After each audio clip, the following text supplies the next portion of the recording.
Hey guys, I want to talk about the over spiritualization in the spiritual community. All right, let's get to it. Spiritual journey is just the progression of getting to know yourself and God and others. So it's a journey. It's continuous, okay? Essentially, the spiritual journey is just you're growing into a deeper awareness of yourself, a deeper knowledge, greater wisdom. So I was like, when I was kind of like doing a little bit of research to see what other people thought about this topic, I came across this Christian website, right? And this is what they had to say. I read it verbatim because I wrote it down. I was reading a Christian article and it said that the new age spirituality is chanting mantras all day, as in the Christian journey is seeking and talking to God. And that, for me, comes a dilemma because I'm on a spiritual journey to get closer to God and myself. So wouldn't God be the main source that I go to?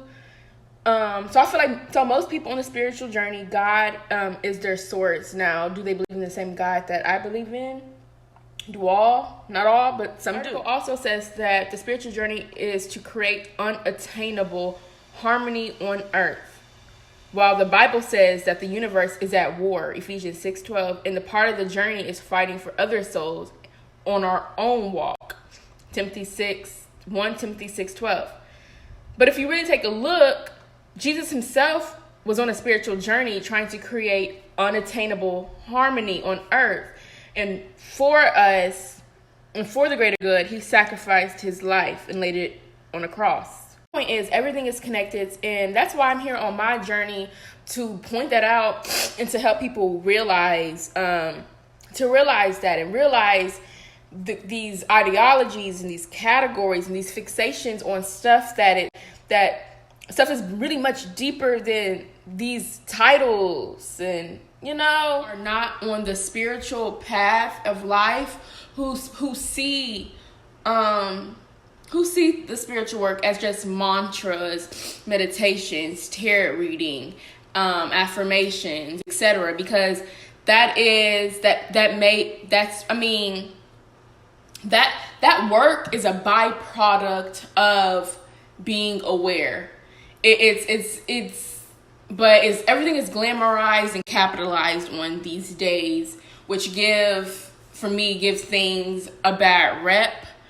That probably may give this journey, for people who don't agree with it, a bad rep. But the over spiritualization comes in, where people are performing these affirmations that they don't even believe in themselves. These mantras that they don't.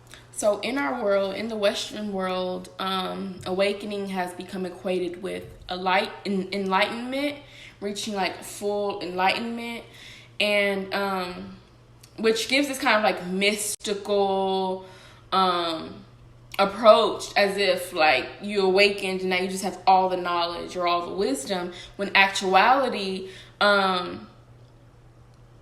the awakening, you're getting stripped, you're losing those limited beliefs, those core beliefs, societal beliefs that were ingrained in you as a child. So when you're going through that process, you're actually being stripped of what no longer serves you. So it's not like you're gaining more knowledge or more wisdom.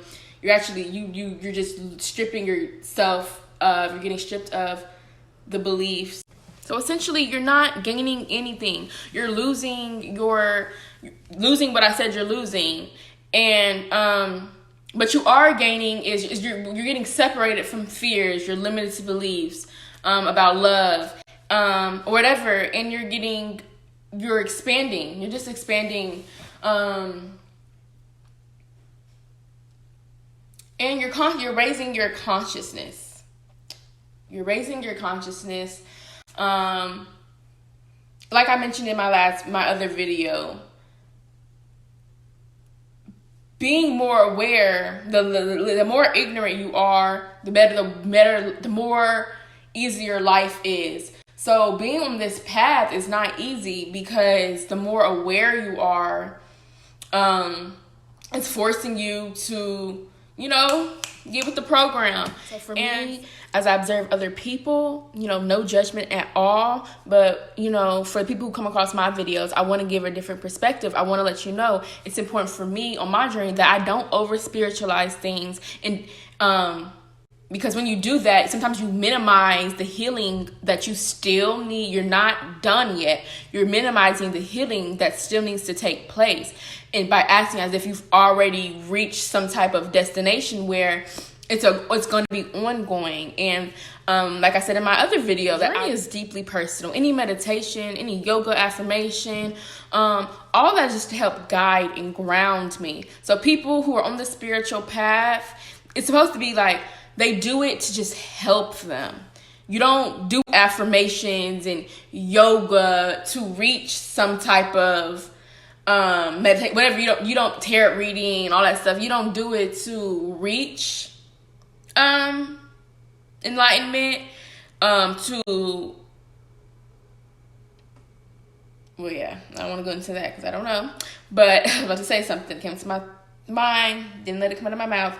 But anyway, my goal is not to heal anyone. My goal is to just be me. And in that, knowing what I possess, just being me and making these videos, I can help you heal you and help you to heal someone else, or to teach you. Well, yeah, I don't want to go into that because I don't know. But I was about to say something, came to my mind, didn't let it come out of my mouth. But anyway, my goal is not to heal anyone. My goal is to just be me, because capitalism has met spirituality. And so there's a lot of people, understandably so, who are capitalizing off of, and that's, there's nothing wrong. My content is for people who are on that path, but who are also not on that path. But you can still learn something from my videos. So I definitely don't want to over spiritualize my channel or things I say or do. Like I mentioned on my Instagram and on my Twitter, it is definitely sifting and sorting season. So part of what I am working on for my journey is self-love and saying no to things and others so I can say yes to myself. And so I feel like I've been doing really good. I think this journey, this process it's not about anyone else but myself. It's helping me know what I want. It's helping me to say yes to me, to have these standards and these boundaries that are only gonna help me but others. Like, I'm so big on helping others, being of service to other people. So I'm just like, how is this gonna help other people? How is this gonna be a lesson? How am I gonna teach this? But me and my ex, we ended up getting on the phone the other day because I was asking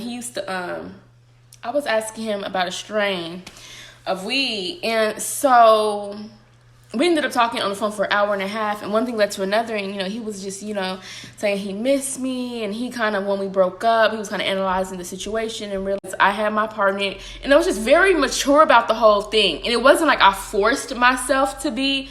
It was like that realization that this had to happen, that our situation had to happen. You're not wrong. I'm not wrong. But we're going to move forward.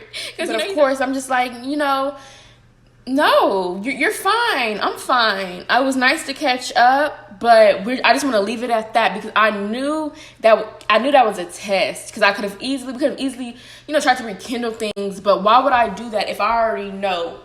I know what I want. I know why certain things happened. I know what journey I'm on. I know what's going on. Would have been like, well, I don't know, hang out and see. But if I did that, I wouldn't be choosing myself. I wouldn't be choosing the path that I've chosen. So, yeah, that just kind of leads me back to that. Oh, the more ignorant you are, the more easier life is to live. Because, if I didn't really know what I knew, I'd have been like, oh, I don't know. I'm sorry, I'm just looking at my curls. These curls are more, I just put more cream on them. I twisted them this morning and then just took them out. These are more old, but I made this curling cream. Anyway, so I kind of wanted to, so I'm going to do things like that. I'm going to use like real life examples that anybody can relate to, teach real stuff that anybody can learn, even if you're not, into spirituality or on the journey that I am. That is what my channel is about. So for you who thinking about hitting up your ex, that's not what you want. I hit my ex up, but there's a mutual respect, and I hit him up on some on a specific, and then just one thing led to another, and we ended up catching up because that was the first time we spoke since we broke up. And obviously there was still mutual respect. He still, sees me like really greatly and adores me. So that says a lot about me, honestly. But he's a great guy too, because that would also say a lot about me. But yeah,